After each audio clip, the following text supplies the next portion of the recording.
Hey everybody, I'm back. It's Amber Fox from ForeverAFox.com bringing you the day before tomorrow, week 9 NFL picks for Blacksportsonline.com. Now this week we decided to do a little different because me and Robert sometimes disagree on what the picks should be. We're going to start a little contest. So when I'm giving you the picks, I'm also going to go through and tell you which ones I disagree with, and we'll see who's the real bona fide sports expert, okay? Now, first off, we're starting with the Falcons and the Lions. Now, everybody knows I'm a Detroit girl, born and raised, and that's where I stay. However, I don't think the Lions are going to be able to pull it out this week, and it pains me to say so. Michael Vick is finally getting the ball in the air, and even though Detroit is finally has their offensive line healthy, I don't think it's going to be enough for them. So I'm going to say Falcons 28, Lions 13.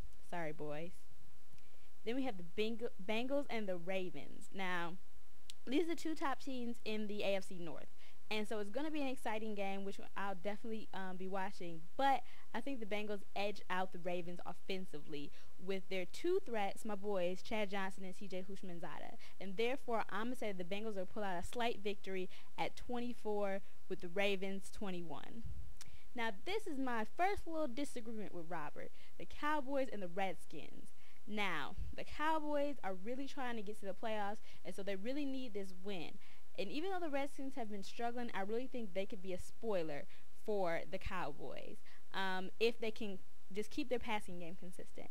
So Robert has the Cowboys at 30 and the Redskins at 17, but I'm going to say that the Redskins are probably going to edge the Cowboys out, maybe by a field goal, probably not a whole touchdown, but we'll see. Packers and the Bills. Now, the Packers are coming off their second consecutive win, and Buffalo will be tough to beat at home, plus they're coming off a bye, so they have the extra week to prepare. But I think the Packers are going to pull out close victory. Packers 22, Bills 20. Now, Texans and the Giants. The Giants have really been doing well. They're on a 4-game win streak, and my boy Eli Manning is really stepping up to the plate. I think they're going to take advantage of the turnover-prone Texans and really stick it to them. Giants 34, Texans 10. Chiefs and the Rams. Now, the Rams can't really stop the run, and I think that that's going to give them a little bit of trouble with the Chiefs, and Larry Johnson is going to be too much for them. Now, Robert has it, Rams 33, Chiefs 28, but I'm going to say that the Chiefs are probably going to edge out the Rams by a full touchdown, if not more.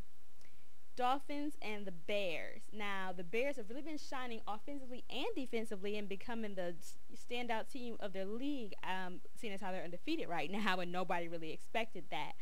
But even when their defense is on the field, they're really looking to score then, and that's what makes them really a threat to everybody they play.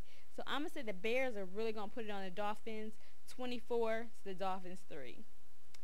Saints and the Bucks. Now, Saints are really going to need to get refocused after their loss at home, and I know it was sad for everybody to see them lose at the Superdome, but they really need this also for a shot at the NFC South title, and I think that those two factors together will be enough to motivate them.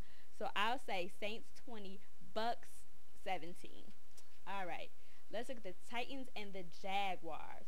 Now, the Jaguars' defense has really been dominating, and I think it'll be too much for what can only be classified as the shaky Titans offense. So Jaguars 20, Titans 7. Vikings and 49ers. Now, we all know the 49ers have been basically crumbling all season. And even though the Vikings didn't play well on Monday night and really got it stuck to them, I'm going to say that their offenses will get it together and pull out a 17-6 victory over the Niners. Browns and the Chargers. Now, I love my Browns, but the Chargers have really been playing well, and LaDainian Tomlinson has by far been the star on the team. Now, Robert has this one as 42-14. I'm going to agree that the Chargers are going to take it, but I don't think the margin will be that much. Look for the Browns to really have some fight in them later, probably third, fourth quarter. Broncos and the Steelers. Now, this it really makes my head hurt because the Steelers, of course, my Super Bowl champions, but with Roethlisberger going through so much and with him not wanting to bench him, it's really up in the air type of game.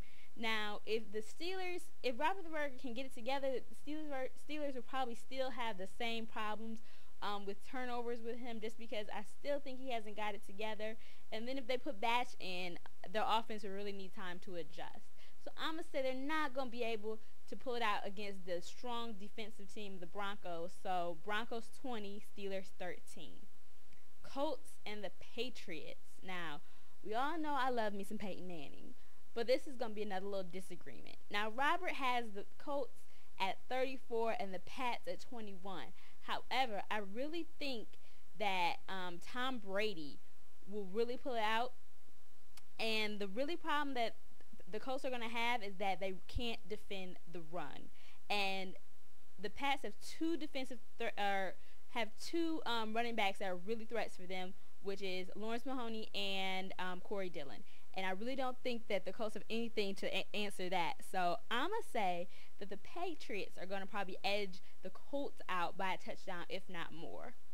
Raiders and the Seahawks. Now, Hasselbeck won't be back starting, but the backup QB Wallace should be enough to really step over what is best be described as the blundering Raiders team who got lucky last week and pulled out a win.